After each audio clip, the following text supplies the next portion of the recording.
This Warlock Strand build using Fell Winners has been improved upon so much more since last season when we first got Strand. With the new aspect that we got, this build is so good in endgame and is amazing at suspending and controlling tons of ads.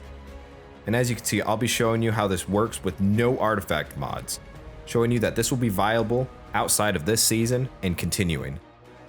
Now at the end, I'll go over some artifact mods you can use for this season that will make it even better, but this build is just phenomenal on its own. And it's easily the most fun Warlock Strand build that I've ever used. Now let's jump right into what you need, and then I'll explain how to use it. So what you're gonna wanna have is Healing Rift, whatever jump you prefer, just a plain melee, and Shackle Grenade. So these are the most important abilities to work with this build. The aspects, you're going to want the new one, the Wanderer, where Tangles cause a suspending burst when you throw them at enemies, and Weaver's Call. When you cast your Rift, you spawn 3 Threadlings. These two will work with each other along with the Fragments, because what we're going to be doing is creating constant suspends all around, as well as weakening enemies. Now we don't want Mind Spun Invocation because this works really well in endgame content, and sometimes Weaver's Trance just takes too long to kill enemies. It takes too long to proc, and I prefer to just get out those instant suspends. So the fragments you're going to want is Thread of Finality, finish your final blows, create Threadlings. Thread of Warden, picking up an Orb of Power, grants Woven Mail. Thread of Generation, dealing damage generates grenade energy. And Thread of Fury, damaging targets with a Tangle grants melee energy. Now this is great because you're going to be constantly throwing Tangles at enemies. And as you're doing that, you're suspending everything, and you're getting your melee back, which you're throwing out at enemies, which caused that weakening explosion from Fell Winners, and you're going to be finishing a bunch of enemies. It's going to be this constant loop of melee, rift, finish, grenade.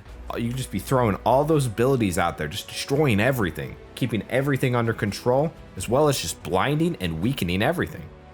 It's so strong, especially in close quarters encounters, and it gives you amazing survivability, especially if you run these certain weapons.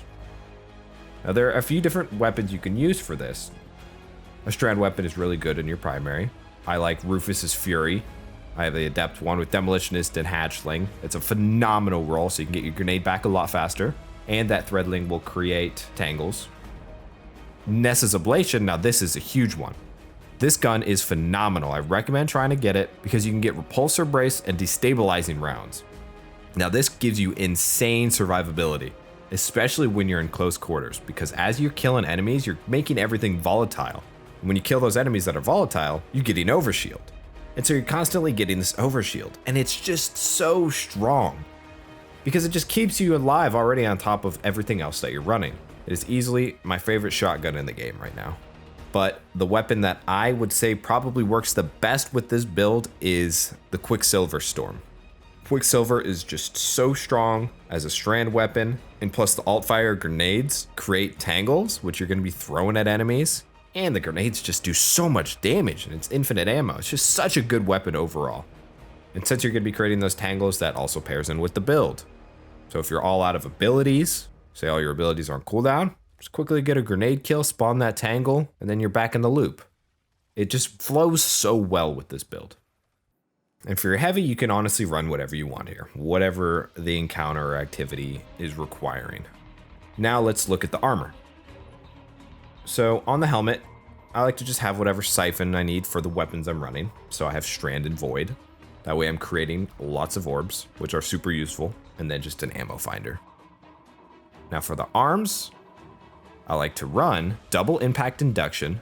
That way you're constantly getting grenade energy back when doing damage with your melee. And since we'll be pretty much having our melee back constantly, we're going to be creating lots of orbs with heavy-handed and getting our grenade back even faster.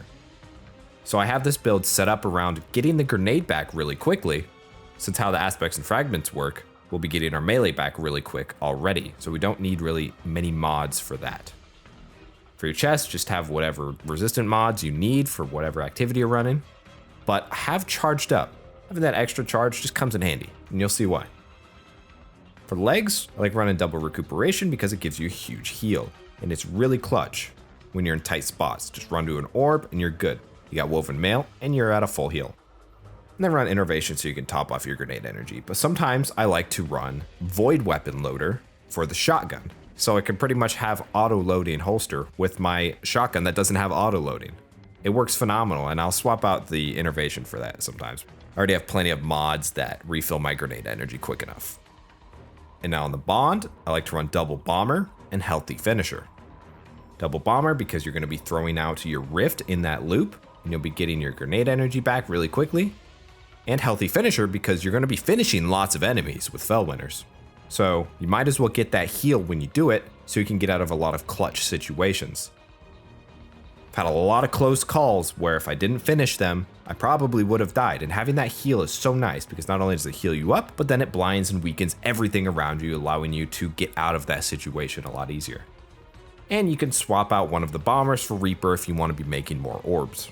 It's depending on the situation and what you prefer to run.